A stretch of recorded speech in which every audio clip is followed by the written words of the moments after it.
Shalom bien-aimés, j'espère que vous allez bien par la grâce du Seigneur Jésus-Christ.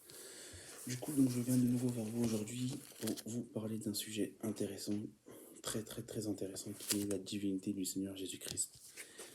Donc, sans plus tarder, nous allons prendre un passage dans Matthieu, dans 1 Timothée 3, 16, on nous dit, et sans contredit, le mystère de la piété est grand. Dieu, ou dans la version seconde 1910, celui qui a été manifesté en chair, justifié par l'Esprit, vu des anges, prêché aux gentils, c'est-à-dire aux nations, cru dans le monde, élevé dans la gloire.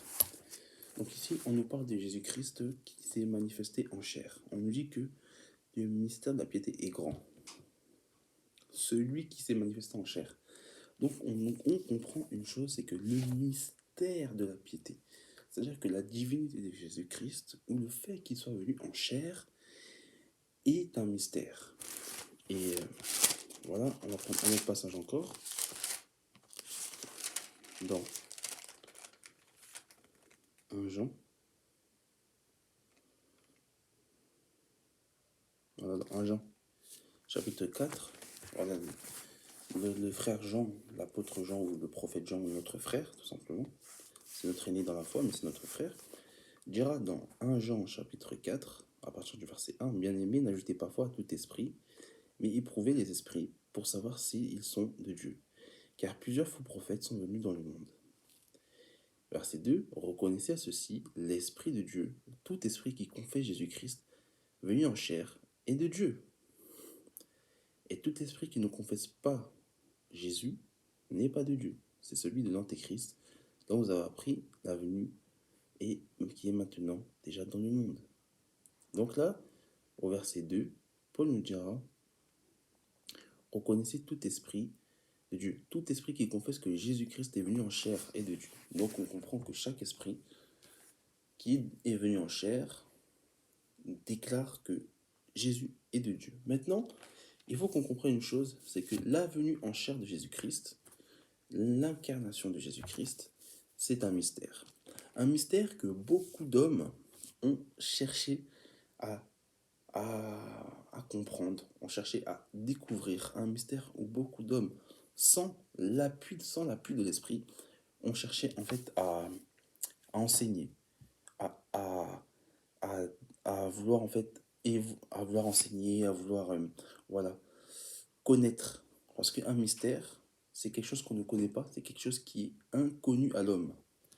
Et c'est pour ça en fait qu'aujourd'hui, nous allons comprendre la divinité de Christ. Paul dira, le mystère de la piété est grand. Jean dira, tout esprit qui ne confesse pas que Jésus-Christ est venu en chair n'est pas de Dieu. C'est-à-dire qu'aujourd'hui, il y a des gens qui confessent que Jésus n'est pas venu en chair. Il y a des gens qui confessent que Jésus n'est pas fils de Dieu, par exemple, etc., etc. Mais ce que je veux faire comprendre, bien aimé, c'est que la venue du Seigneur, ou plutôt l'incarnation du Seigneur est un mystère. Seuls ceux qui ont cette compréhension du mystère de Dieu peuvent être éclairés. Et nous allons prendre un passage dans Matthieu 13 pour comprendre que la parole est un mystère. Et il faut comprendre en fait que si nous n'avons pas l'Esprit du Seigneur, cette révélation, nous allons passer à côté. Dans Matthieu 13, à partir du verset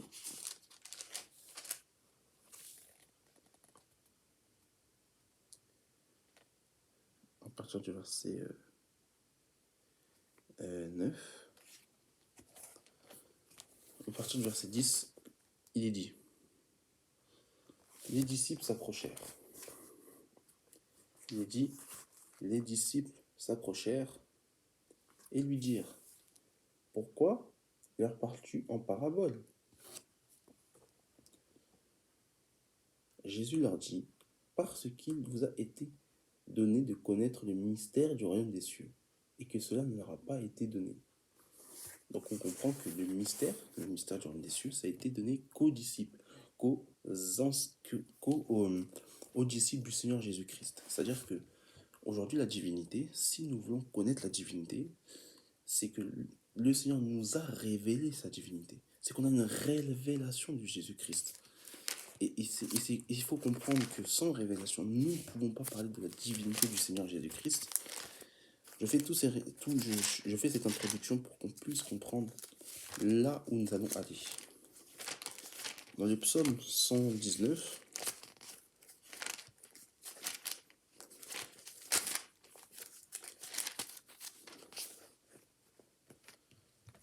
psaume 119,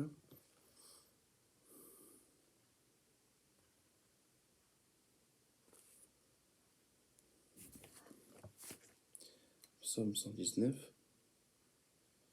on va prendre le passage.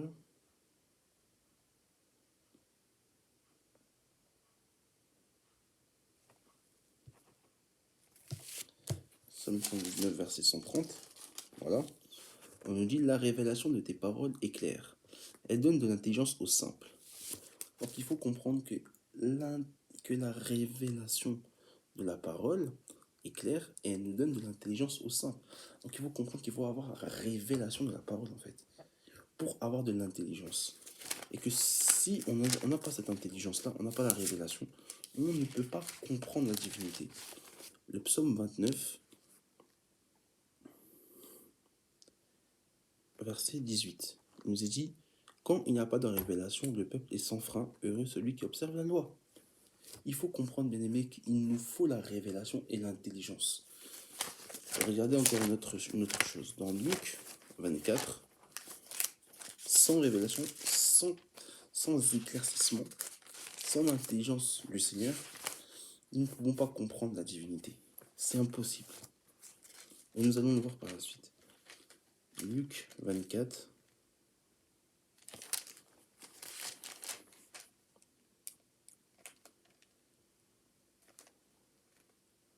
Luc 24 à partir du verset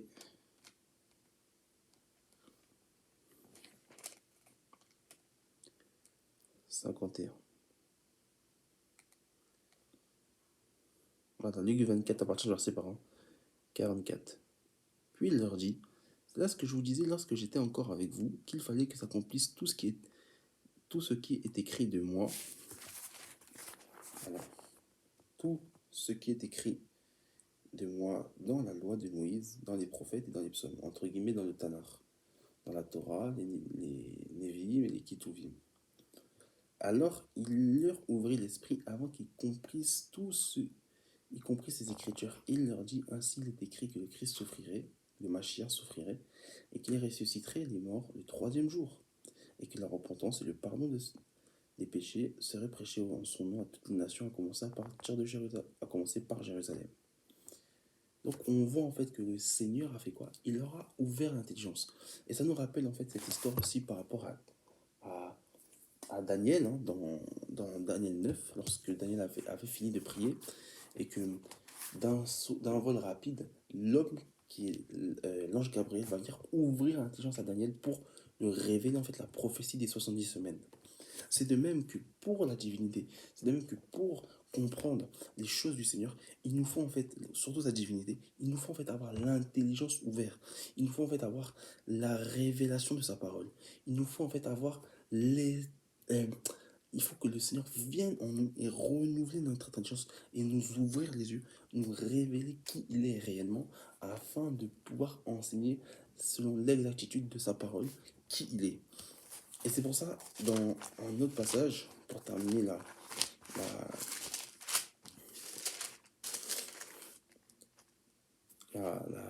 comment ça s'appelle, l'introduction, on nous dit dans 1 Jean chapitre 5 verset 20: nous savons tous que le Fils de Dieu est venu et qu'il nous a donné l'intelligence pour connaître le véritable. Et nous sommes dans le véritable en son Fils Jésus-Christ. C'est lui qui est le Dieu véritable et la vie éternelle. Et on nous dit clairement: nous savons aussi que le Fils de Dieu est venu. Donc on sait qu'il s'est manifesté en chair et qu'il nous a donné de l'intelligence. Donc c'est-à-dire que comme Daniel, il nous a donné l'intelligence pour savoir qu'il est le véritable, de même que euh, aux disciples, il leur a donné l'intelligence pour comprendre ce qui devait s'accomplir dans les Écritures.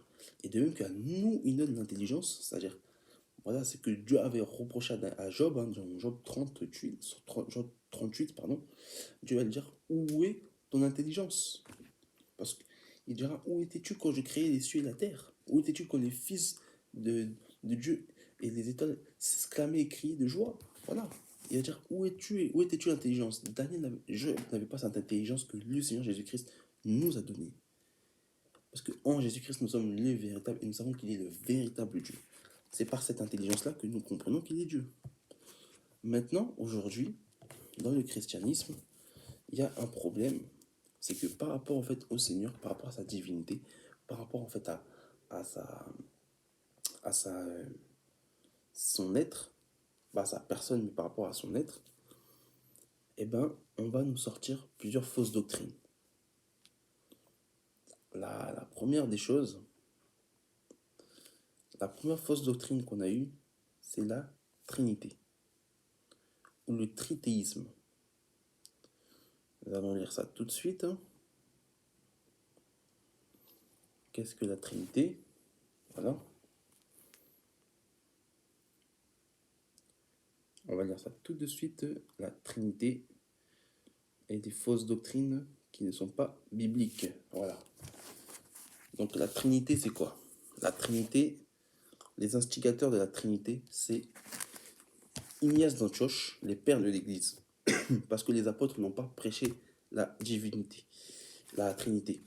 D'attaquer ce sujet, moi j'aimerais poser une chose selon Éphésiens 2, verset 20. Parce qu'il faut vraiment qu'on attaque ce sujet. On va parler de Trinité, binitarisme, arianisme, toutes ces doctrines bizarres qui nous parlent du Seigneur, alors que ce n'est pas biblique. Voilà. Éphésiens 2, verset 20, on nous dit quoi? On nous dit, vous avez été édifiés sur le fondement des apôtres et des prophètes, Jésus-Christ lui-même étant la pierre angulaire. Donc nous sommes édifiés sur le fondement des apôtres et des prophètes. Rien d'autre. C'est-à-dire la parole du Seigneur Jésus-Christ. Rien d'autre. Rien d'autre. Je vais vous relire le passage. Je vais vous montrer un peu. Voilà. Voilà ce que la Bible nous dit. Voilà. On va prendre le passage dans Éphésiens 2. Il nous dira quoi? Vous avez été édifiés sur le fondement des apôtres et des prophètes, Jésus-Christ lui-même étant la pierre angulaire. Donc, nous nous basons uniquement sur la parole, la Sainte Bible, voilà, rien d'autre. C'est sur cette parole que nous appuyons, pas un autre fondement. Que ça soit clair pour nous tous. Donc voilà, nous appuyons que sur la parole, rien d'autre. Donc, nous ne pouvons pas croire aux pères de l'Église. Les pères de l'Église ne sont pas des serviteurs de Dieu. Pour certains, c'était le cas, et pour la plupart, c'était des sophistes, des philosophes, et ils ont rapporté en fait le paganisme dans l'Église. Bien que du temps des apôtres, il y avait déjà des loups qui sévissaient dans les églises, mais eux, dès que le dernier apôtre Jean est mort, ils ont commencé à immiscer en fait des fausses doctrines, des doctrines étrangères, des feux étrangers. Et après, le catholicisme s'en est suivi, avec Constantin, etc. Donc les instigateurs de la Trinité, de la Triunité, c'est quoi? C'est Ignatius d'Antioche, Théophile d'Antioche, Tertullien, Constantin, donc Constantin l'empereur, hein, voilà. Et on dit que l'origine, en fait, c'est une doctrine catholique imitant les triades païennes, babyloniennes, égyptiennes, hindoues. Bien aimé. On va nommer les triades babyloniennes, là. Attendez. Les triades babyloniennes. Triades babyloniennes.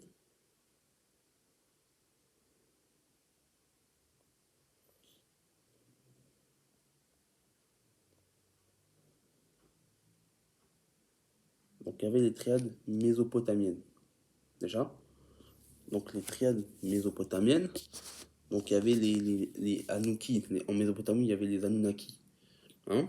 Voilà. Donc, il y avait Anu, ou An, le dieu du ciel.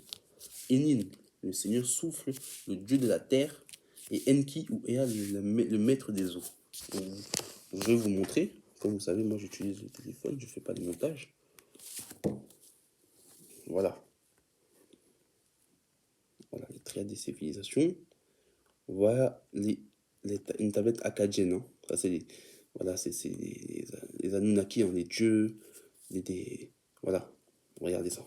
Vous voyez? Vous voyez ça? Hmm. Voilà. Voilà de quoi la Trinité est inspirée. Des fausses doctrines. Voilà. La triade, Shamash, Sin et Ishtar. Ça, c'est pour Babylone. Voilà, le dieu soleil. Voilà. Le Sunday. Voilà, Mitra. Voilà, le Sunday, le dieu du soleil. Voilà, c'est ce que l'Église catholique va faire. On va continuer. Sin, le dieu de la lune, le dieu des musulmans. Voilà. Ishtar, la reine du ciel. Marie. Voilà. Voilà les dieux babyloniens. Voilà, vous voyez? Les triades. Et on nous dit Kuduru, Stel, le roi Mephichak. Melishipak, pardon. Le roi représente sa fille et la déesse Naya. Le soleil représente le dieu Shamash. Croissant de lune, le dieu de, le dieu de lune, le dieu Sin, et l'étoile de déesse Ishtar. Voilà. Voilà. Les Babyloniens ont aussi une triade de démons, comme les Labartu, Labasu et Arka, Arkakazu. Bon, Arkazu. La mythologie égyptienne a Osiris, Iris et Horus. Voilà, certains notamment la triade d'Abydos, en référence à la ville antique où Osiris était vénéré. Voilà, la triade regroupant le dieu de la mort, de la renaissance, Isis, déesse funéraire, sœur et épouse d'Osiris, Horus, leur fils, le dieu faucon, constitue la triade la plus célèbre à travers la lune, le royaume d'Égypte. Voilà. Vous voyez? Vous voyez? Osiris, Horus, Osus. La triade de Thèbes, voilà.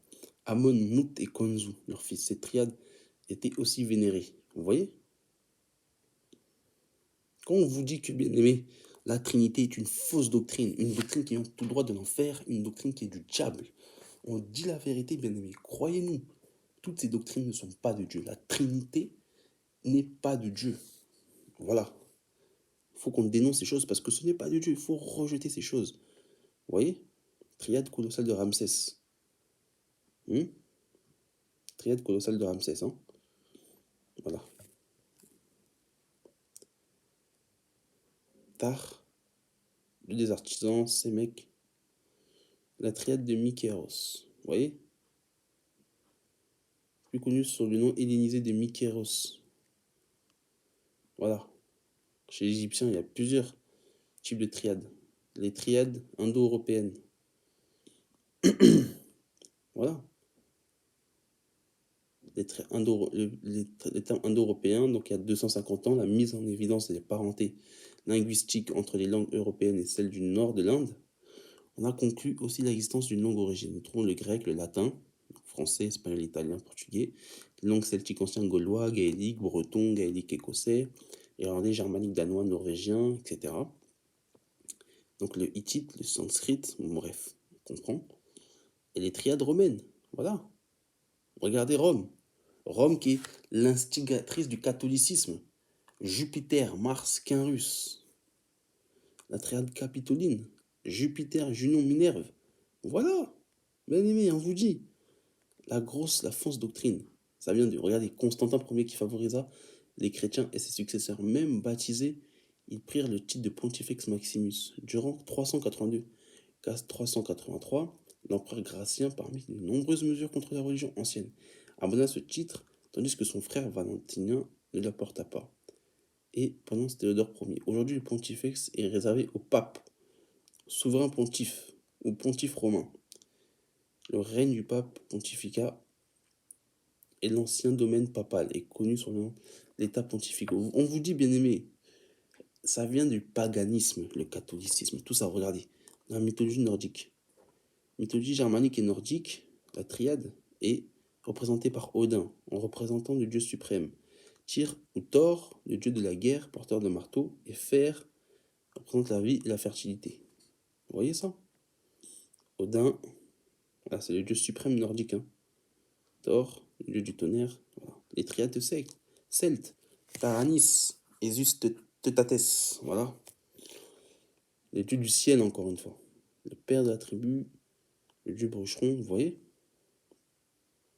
La divinité gallo-romaine, voilà. 3 femmes. Les triades indiennes. Ah, voilà. Des démons. Brahma, Vishnu et Shiva. Regardez-moi ça. Voilà. Voilà pourquoi on vous enseigne la Trinité, frères et sœurs. Croyez toujours en la Trinité. Vous croyez en 3 dieux, 3 divinités distinctes. Le dieu palmyrène, hein? Aglibol, Malakbel, Bashmamin. Voilà. Triade Inca, puis Inchi, Verocha, Ilapa. Voilà. Voilà. Triade du Moyen-Orient, hein? Chen, Chi, Jen. Voilà. Comme il y a quelqu'un qui disait dans ce site-là, le culte des divinités associées à des trinités, à des triades, est retrouvé sur tous les continents et à toutes les époques. Les triades existent depuis le berceau de la civilisation et sont pour certaines encore adorées aujourd'hui. Les triades associées dans le culte idolatrique et éloignées du culte que nous devons rendre au Créateur, au Souverain Suprême à qui nous devons nos vies. Donc voilà. Vous voyez bien aimé. Voilà. Voilà frères et sœurs. Voilà ce que les gens adorent. Les gens adorent la Trinité. Les gens adorent le Dieu d'Israël.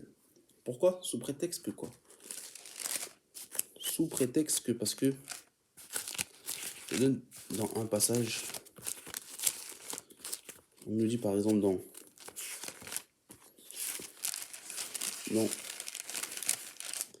Matthieu chapitre 3, à partir du verset 13, et alors Jésus vint, juste un exemple, un argument des Trinitaires, alors Jésus vint de la Galilée, et au Jourdain, vers Jean, pour être baptisé. Mais Jean s'y opposait en disant, c'est moi qui ai besoin d'être baptisé par toi. Et tu viens à moi. Jésus lui répondit, laisse-moi maintenant, car il est convenable que nous accomplissions tout ce qui est juste. Et Jean ne lui resta plus. Et dès que Jésus eut été baptisé, il sortit de l'eau. Et voici les cieux s'ouvrirent, et il vit l'Esprit de Dieu descendre comme une colombe sur lui. Et voici une voix les fit entendre du ciel, celui qui est mon fils bien-aimé, en qui j'ai mis toute mon affection. Ah! Dès que les gens ont vu ça, ils ont dit, ah, il y a la manifestation des 3, le Père, le Fils et le Saint-Esprit. Ah. Dans dans 1 Pierre, je crois, on dira que c'est le Père qui parlait du haut des cieux. Mais quand on lit Romains 1, verset 4, on nous dit que c'est le Saint-Esprit qui déclarait le Fils. Bien aimé, il faut comprendre une chose. Il n'y a aucune différence entre le Père, le Fils et le Saint-Esprit. Dans Jean 4, verset 24,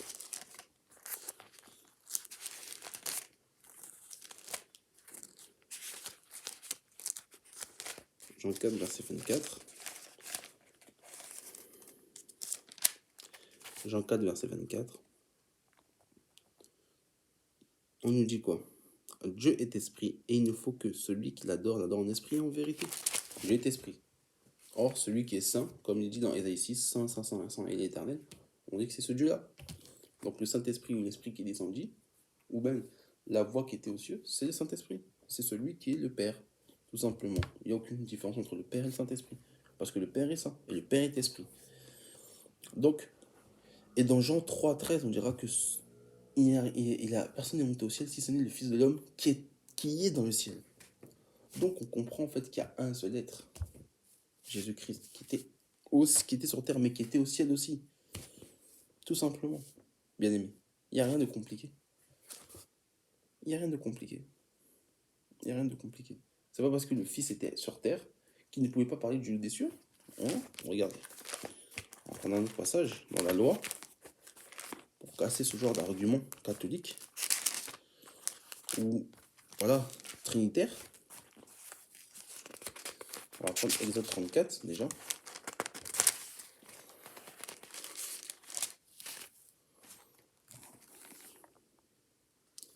Exode 34, verset 5, il dit, et l'Éternel descendit dans une nuée et se tient auprès de lui et proclama le nom de l'Éternel.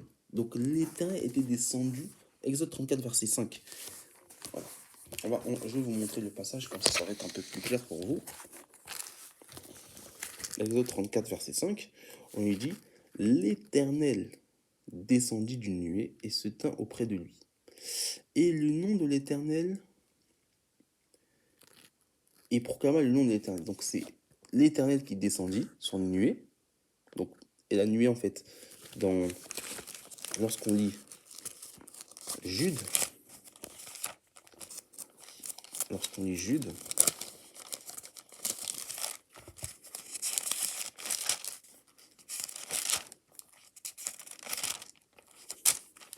frère Jude, qui va nous parler en fait de certains hommes. Excusez-moi, je prends le passage. Voilà. Jude 12, on dit ce sont des écueils dans vos agapes. Il parle des faux prophètes, des faux frères, les faisant imprudemment une bonne chair, se repaissant eux-mêmes, ce sont des nuées sans eau, poussées par les vents. Donc on parle des nuées sans eau, ce sont des corps. Voilà. Donc on dit que le Seigneur ici est descendu dans une nuée, dans un corps, selon la révélation, et se tint auprès de lui. Donc il se tint auprès de Moshe, auprès de Moïse. Et il proclama le nom de l'Éternel. Donc Dieu pouvait descendre et proclamer son propre nom lui-même. De même que Christ est descendu des cieux pour proclamer le nom de l'Éternel. Et l'Éternel passa devant lui et s'écria, l'Éternel, l'Éternel, Dieu miséricordieux, compatissant, non la colère. Donc Dieu lui-même va proclamer son propre nom. Et c'est pour ça que même dans Hébreu, l'auteur Zévo va reprendre ce passage des psaumes, on dira l'Éternel proclama, il dit, ô ton Dieu, ô Dieu, ton Dieu t'a oint. On parle que d'un seul Dieu, mais ce Dieu lui-même, c'est oint lui-même, bien-aimé. Voilà la révélation des choses. Ce Dieu-là se parle à lui-même. Regardez dans un autre passage encore. Néhémie 9. Néhémie 9. Verset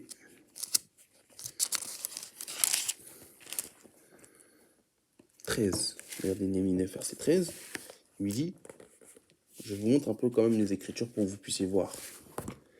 Tu descendis de sur la montagne, tu leur parlas du haut des cieux, et tu leur donnas des ordonnances, des lois et des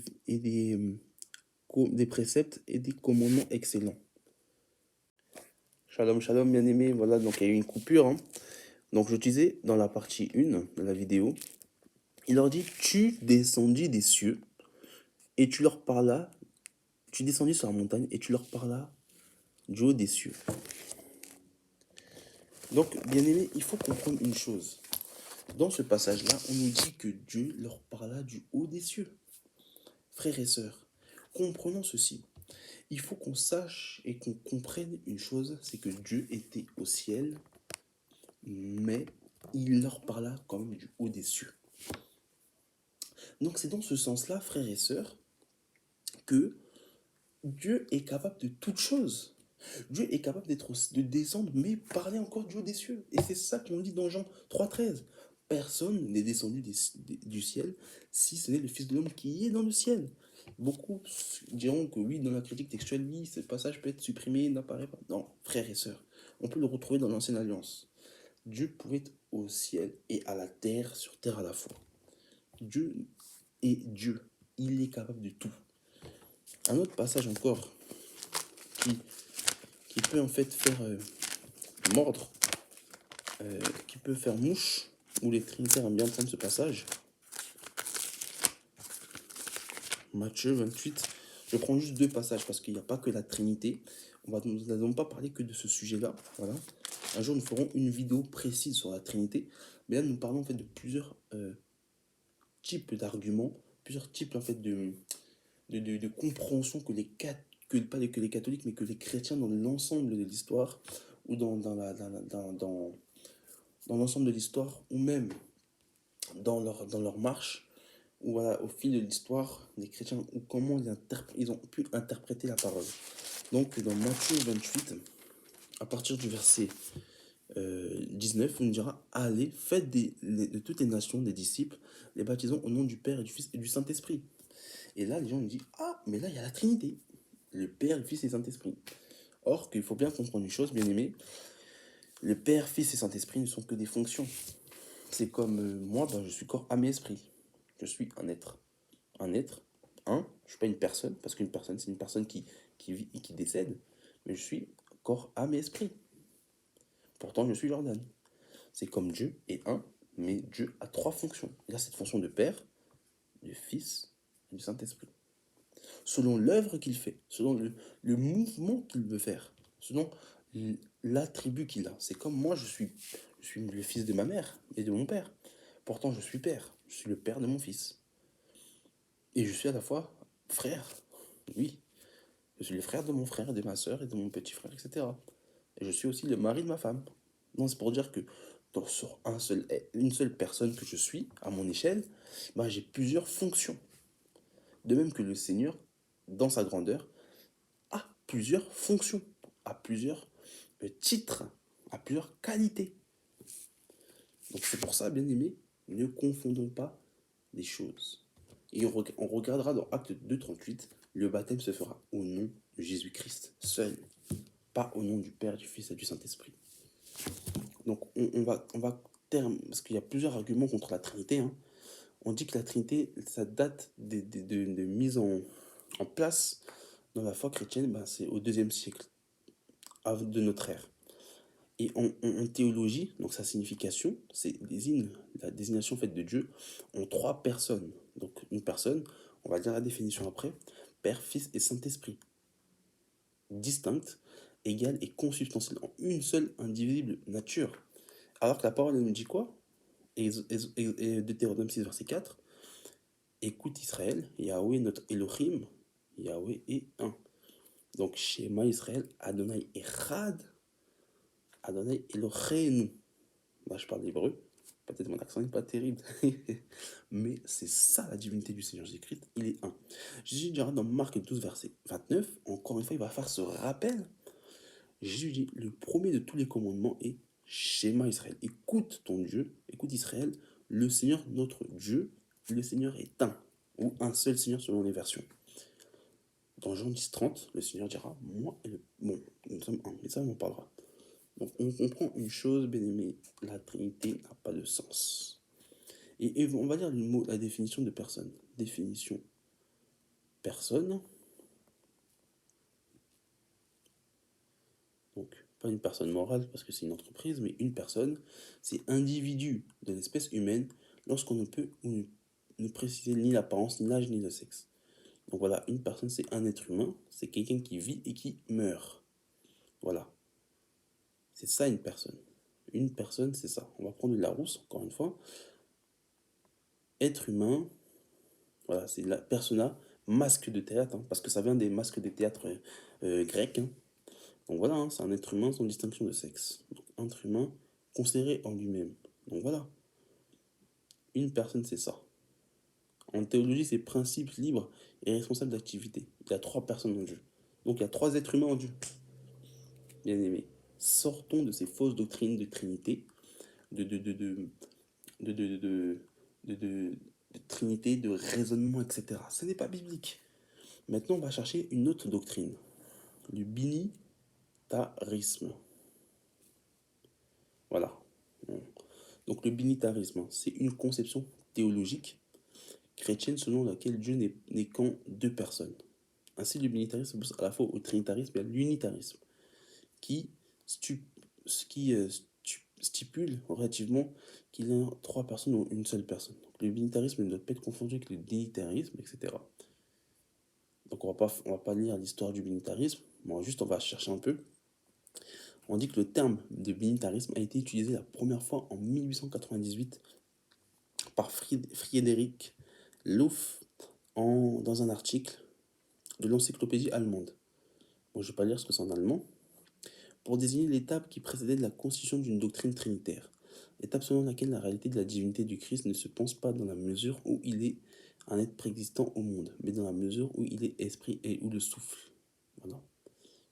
Et selon Louf, le binitarisme procède dans l'incapacité théologique de distinguer le Fils de l'Esprit de Dieu et lui attribue donc un aspect naïf. Dans la conception de Dieu, les deux autres conceptions naïves de Dieu sont classées par Louf dans le pluralisme théistique, trithéisme, dithéisme et le modalisme. Voilà.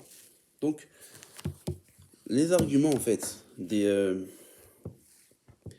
des binitaires, c'est qu'en fait, le Saint-Esprit, donc, est Christ à la fois et c'est l'Esprit du Père. Donc ils ont compris en fait que le Saint-Esprit c'était Dieu en fait. Ils font pas une distinction. Donc pour eux, le Saint-Esprit n'est pas une personne. Donc ça, c'est déjà une bonne chose. Le Saint-Esprit, pour eux, n'est pas une personne. Donc ils vont prendre plusieurs exemples. Par exemple, je prends 1 Corinthiens, chapitre 1, par exemple, il dit Paul appelé par Jésus-Christ, excusez-moi. Voilà, par exemple, verset 3, que la grâce et la paix vous soient données de la part de Dieu notre Père et du Seigneur Jésus-Christ. Donc à chaque fois, en fait, dans chaque début d'épître, on va toujours faire part du Seigneur Jésus-Christ et du Père. Donc je prends un autre épître.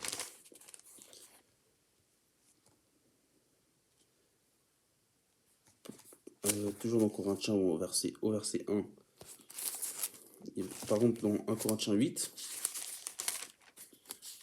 on va pas donner tous les arguments, mais ça fait partie de leur doctrine.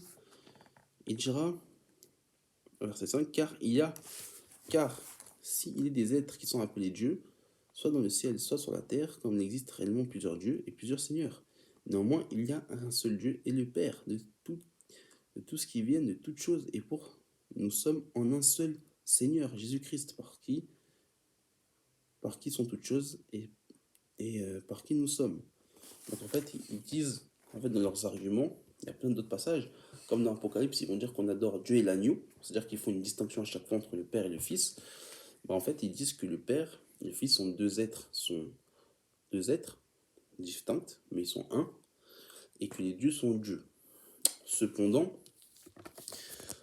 en fait, le Fils est inférieur au Père. C'est ce qu'ils disent, que le Fils est inférieur au Père.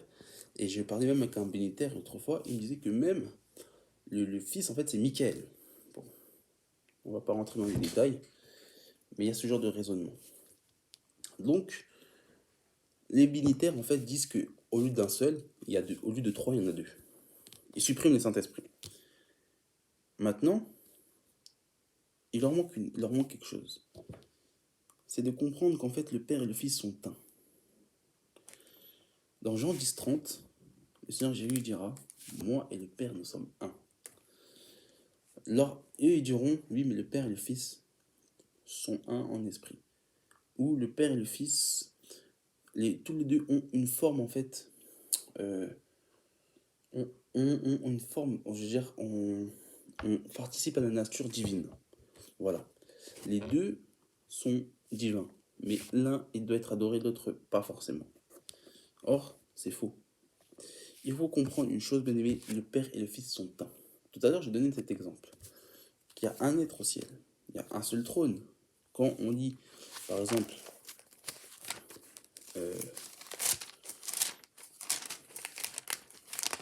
un autre de nos arguments, le proverbe, je crois que c'est le proverbe 30.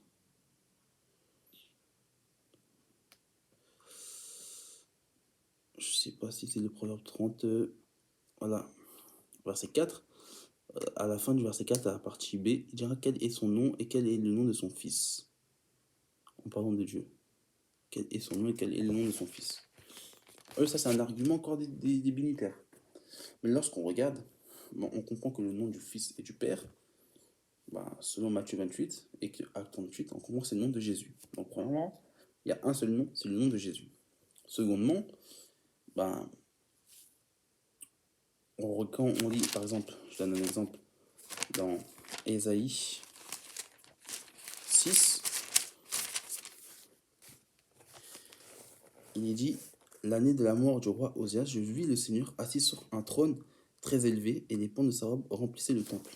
Donc Ésaïe va voir cette vision de Yahweh sur son trône et il va dire qu'il y a les pans de sa robe remplissent remplissait tout le temple. Donc il va y avoir un seul être sur un trône.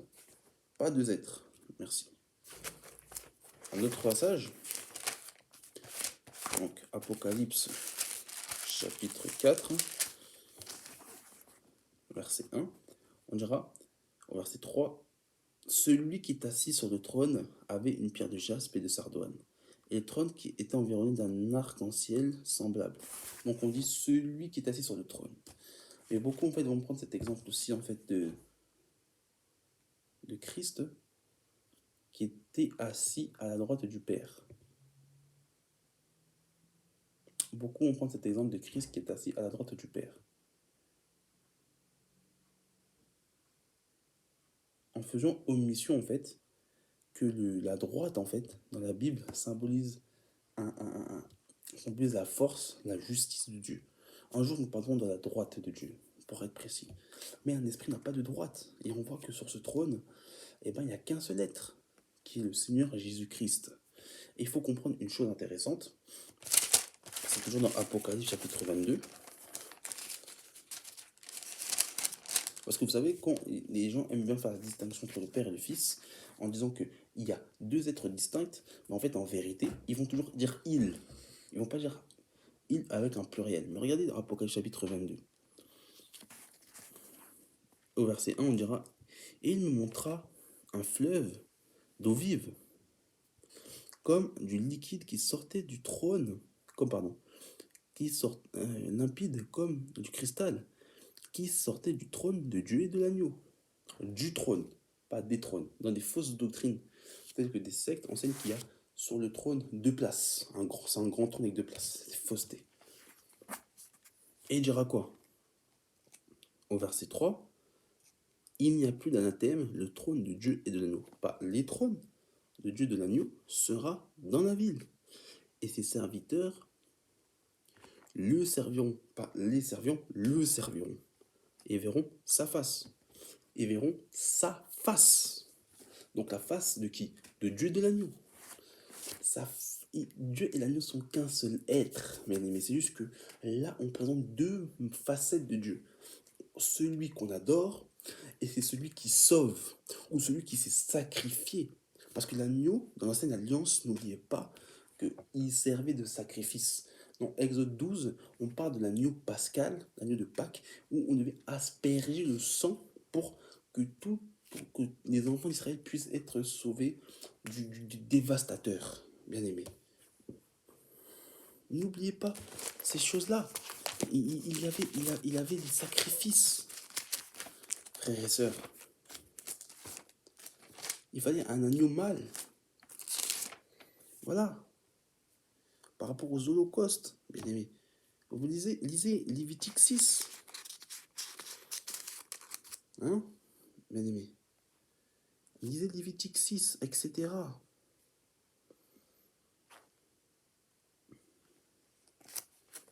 Il faut en fait être accoutumé à lire les Écritures, frères et sœurs. Même Lévitique 4, par rapport en fait etc., aux différents types en fait de sacrifices qui devaient se faire, d'expiation, etc. Hein? Oui. Voilà, dans le sacrifice d'expiation, c'était un taureau, par exemple.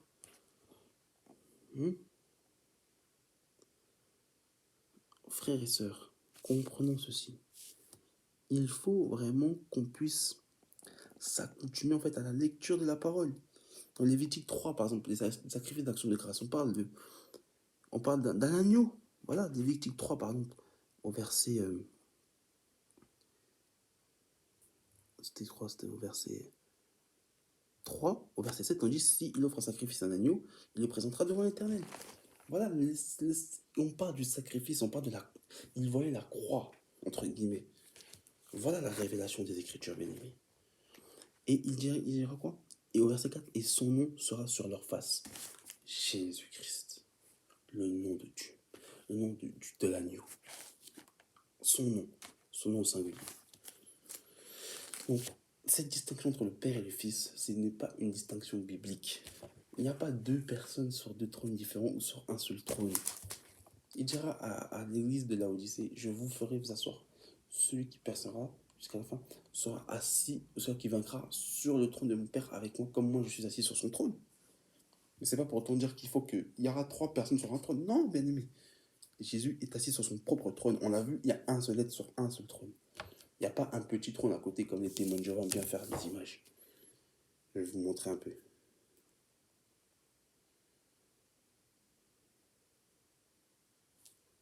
Voilà. Ce genre de fausse doctrine. Voilà. Jésus sur un trône.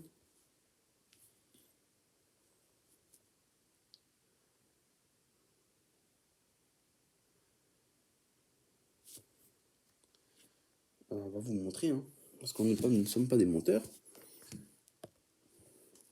Voilà. Jésus qui est là, à la droite, et son Père qui est en haut. Voilà, hein, bien aimé. Nous ne vous montons pas. Ça, c'est les témoins de Jéhovah. Des fausses doctrines. Voilà. C'est ce qu'on vous dit. C'est ce que nous vous disons, bien aimé. Le bénitarisme, une doctrine qui n'a même pas de sens. Une autre doctrine que les témoins de Jéhovah ont adoptée. L'arianisme. Voilà. Il faut comprendre qu'il y a eu un débat, en fait, lors du concile de Nicée, entre Arius, voilà, et un autre. Voilà. En fait, c'est le premier concile de Nicée convoqué en 325 qui rejeta l'arianisme. Voilà. Il dit que celui-ci fut dès qualifié d'hérésie par les chrétiens trinitaires. Mais les controverses sur la double nature divine et humaine de Christ, Dieu fait homme, se prolongèrent pendant plus d'un demi-siècle entre les chrétiens et les chrétiens nicéens. Vous voyez? Donc en fait, l'arianisme est une doctrine due à Arius, théologien d'Alexandrie d'origine berbère. Donc c'est un berbère. Et de langue grecque, et l'école théologique d'Antioche. À l'époque, il n'existait pas encore de dogme lié à la relation entre le Père et le Fils. L'origine de la christologie arienne reste discutée. Ses premiers détracteurs le présentaient comme l'enseignement de Paul de Samsonate. Bon, on va chercher. Le premier arianisme adopte le subordinationnisme, lequel le Fils n'est pas la même nature que Dieu, un créé et éternel, alors que Jésus est créé et temporel. Si le Fils témoigne Dieu, il n'est pas Dieu. Si le Fils possède un certain degré de divinité, elle est de moindre importance que celle du Dieu, celle du Père. Pour Arius, le Père seul est éternel. Le Dieu, le Fils de Dieu est esprit, et elles ont été créées. Les Ariens ne professent pas donc la consubstantialité. Les arguments des l'arianisme philosophique, voilà. Donc en gros, on va reprendre un peu, on va dire quoi?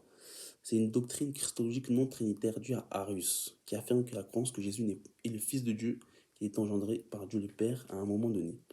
Une créature distincte du Père qui lui donc est subordonnée. Mais le Fils est aussi Dieu. Voilà. Les gens qui sont contre la Trinité. Donc voilà la doctrine arianiste. Et on voit que la doctrine arianiste aujourd'hui a persévéré avec les témoins de Jéhovah. Par exemple, lorsqu'on prend la Bible des témoins de Jéhovah, bon, je l'ai en version papier, mais je vais pas me lever pour vous laisser.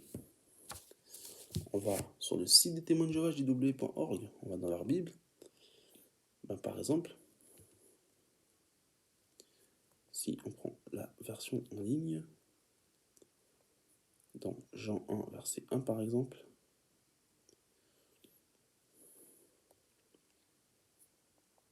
regardez, je vais vous montrer. Jean 1, verset 1, dans la version des témoins de Jéhovah, vous voyez, sur jw.org, au commencement était la parole, et la parole était avec Dieu, et la parole était un Dieu. Et regardez leurs arguments. Voilà. Jésus-Christ n'est pas le Dieu véritable, car un enfant nous est né.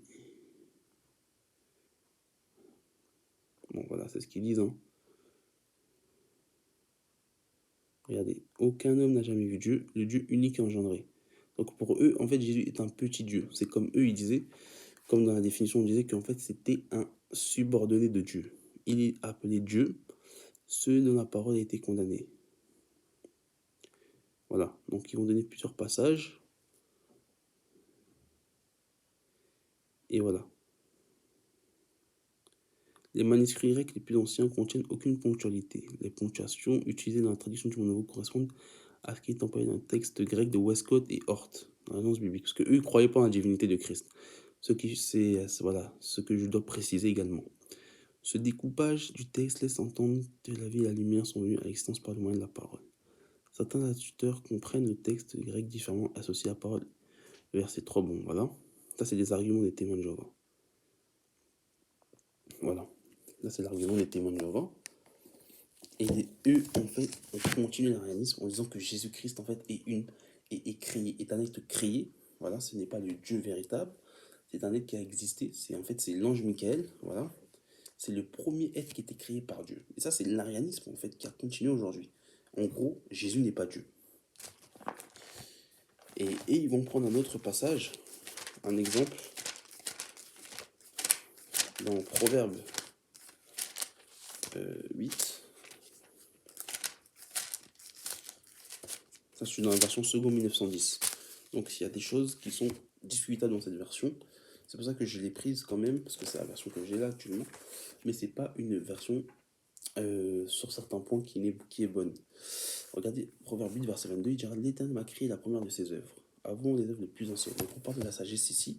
Mais par exemple, c'est un argument des des unitaristes, des arianistes, en disant que Jésus n'est pas Dieu. Parce que ici, on dit l'Éternel m'a créé la première de ses œuvres. Alors que c'est faux. Le mot créé ici n'apparaît pas en hébreu. C'est le mot bara qui est censé créer. Comme dans Genèse 1, verset 1, où il dit Elo, Bereshit, Elohim, Bereshit bara Elohim. Mais ici, ce n'est pas le mot bara qui apparaît. Et on voit en fait que le mot ici qui apparaît, c'est comme, si je n'ai pas le mot en hébreu, mais c'est le mot posséder ou avoir. Voilà. Donc en fait, dans la bonne traduction, c'est l'Éternel me posséder comme la première de ses œuvres. Voilà. C'est ça la bonne traduction. Donc second a omis ou a mal traduit ce texte. Et les témoins de Jéhovah ont basé cet argument dessus. Dans la version second, encore une fois, Jean 1, verset 1, on nous dit: au commencement était la parole, et la parole était Dieu, et la parole était avec Dieu, et la parole était Dieu. Oui, la parole est Dieu. Et Jésus-Christ est le créateur de toutes choses. Eux, ils disent que Jésus-Christ, Dieu est passé par Jésus-Christ pour créer les choses. Alors que dans Hébreux 9, verset 13, ou 9, verset 6, il dit que Dieu seul a créé les choses. Dieu n'a pas eu besoin d'un co-créateur. Dieu a créé les choses seul. Et même si Dieu dit dans Genèse 1, verset 26, Dieu faisant l'homme à notre image, on va voir qu'au verset 27, il dira Dieu créa l'homme à son image. Parce que Dieu est un Dieu purel. Donc Dieu est un Dieu de pluralité. C'est ça qu'on appelle Elohim. C'est un pluriel d'intonation, de supériorité, voilà, de majesté. Mais ce n'est pas pour autant qu'il n'est pas un seul. Dieu est un. Et la parole est claire. Il est Echad. Beaucoup vont dire oui, mais c'est pas Yahrid en hébreu. Il est un. Comme deux chairs. On dira que les deux chairs, qui trompent son père et sa mère, pour former une seule chair. Et cette chair est une. Quand les parents se rencontrent, un homme et sa femme, l'homme connaît sa femme et crée une chair, ben l'enfant est un. Mais il vient des deux. Mais pour finir, un, frère et soeur, il y a un seul enfant, il n'y a pas d'un enfant deux. Il y a un seul. L'enfant vient un. Quand on dit qu'il forme une seule chair, c'est de deux pour finir à un. C'est pour ça que la Trinité n'est pas biblique. Cet argument n'est pas biblique. Mais pour revenir à nos moutons, Jésus-Christ est le véritable Dieu. Vous pouvez consulter la vidéo que j'ai faite. Et c'est pour dire clairement que toutes ces doctrines sont fausses, diaboliquement fausses. Nous comprenons que Dieu est un, qu'il est le Père, que le Seigneur Jésus-Christ est le Père, le Fils et le Saint-Esprit. Vous pouvez consulter la vidéo que j'ai faite sur la divinité que Jésus-Christ est le Père, que Jésus-Christ est le Saint-Esprit, que Jésus-Christ est le Fils de Dieu. Vous pouvez consulter ces vidéos que j'ai faites. Et c'est clair et net. Si nous n'avons pas la révélation du Fils de Dieu, nous n'avons pas la révélation de qui il est, nous allons sortir toutes ces fausses doctrines. Et c'est clair et net.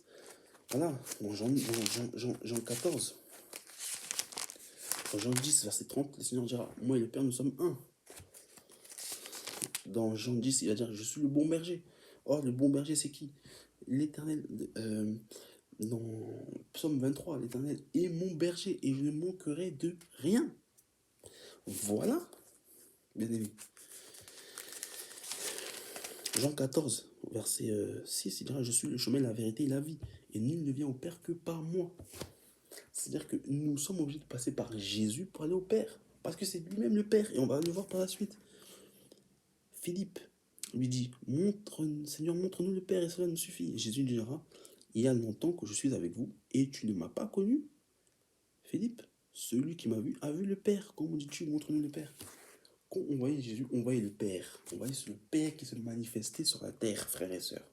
Jésus-Christ est le Père, Jésus-Christ est le Dieu véritable. Apocalypse chapitre 1, verset 8. Je suis l'alpha et l'oméga, le Seigneur Dieu, celui qui est, qui était et qui vient. My God. Le Seigneur Jésus-Christ est le Dieu véritable. Il est ce Dieu unique. Il est un. Il est à la fois le Père, le Fils, le Saint-Esprit. On va me dire, frère, tu es modaliste. Non, bien aimé. La parole est claire. Le Seigneur Jésus-Christ est un. Bien aimé. En tout cas, sur ce, j'espère avoir été clair en dénonçant ces fausses doctrines de trinité, de binitarisme, de tritéisme, etc. Que le Seigneur est un. Qu'il est Erad, le Père, le Fils et le Saint-Esprit. C'est le même hier, aujourd'hui et éternellement.